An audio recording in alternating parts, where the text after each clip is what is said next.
Well, stick a syringe in it, but good luck killing it because this healthcare law is metastasizing and its high-cost tumors are, well, they're spreading. Washington State now the latest to look to put thousands of its workers into these new so-called healthcare exchanges. Why?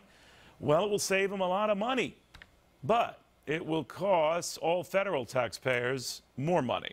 So says Ben Carson, the good doctor who became famous for warning the president to his face this financial whammy was going to cost us through the you-know-what. Now, of course, the doctor didn't say that. I did. But the good doctor's here to make sense of this because I sure can. All I do know, Dr. Carson, very good having you, is this thing is getting pricier by the day. What do you make of these developments now where states are saying, we'll take them on, but you feds pay the bill?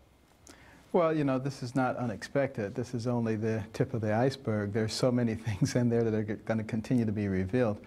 And, you know, the big problem here is that the Obamacare requires employers to cover anybody who works more than 29 hours a week. So naturally, people are going to try to manipulate the situation and create more workers that work 29 hours or less, which is problematic. Now, it's said that people of a certain income can be put into these exchanges and will be recipients of federal funds to help pay for them. Well, you know, that wasn't in the budget either. And a lot of people will be pushed in it, particularly lower wage workers. And then they're going to be dependent upon the federal government, which is already financially strapped, to now support them. And there's no guarantee that that's going to happen either. You know what I wonder, you're the expert here, doctor, but that this was part of a master plan toward a single-payer system anyway.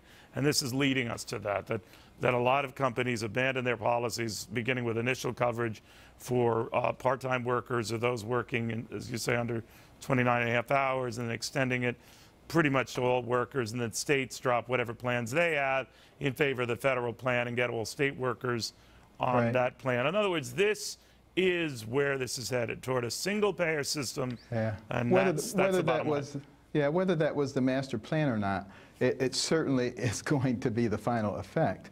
And, you know, I wish people would start talking about some of the other ways that we can fix this. You know, I've gotten so many proposals from people all over the country. Some of them are really good proposals. These are smart people. If we would take advantage of what we have out there rather than taking this attitude that it's my way and it's the only way, I think we could really make some progress. You know, it's not a Democrat or Republican thing, a liberal or conservative thing. We all need good health care. All right, but it is a costly thing, especially when we want to take some of the more prohibitive costs out of folks' pockets who are worried about it. In other words, this medical device thing that has now prompted a number of Democrats and Republicans to say, well, let's remove that.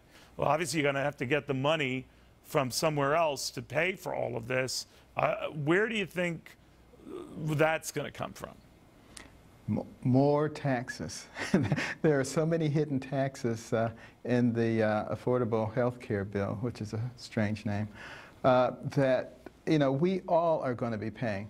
You know, initially, just the rich, and then the semi-rich, and then the non-rich. You know, the money has to come from some places, and it's what happens when the government grows to this size. This is exactly what the Founding Fathers warned us against. In other words, that the more you want, the more you're going to have to pay, and they've tapped a lot of rich people, and it's not enough to pay the bills.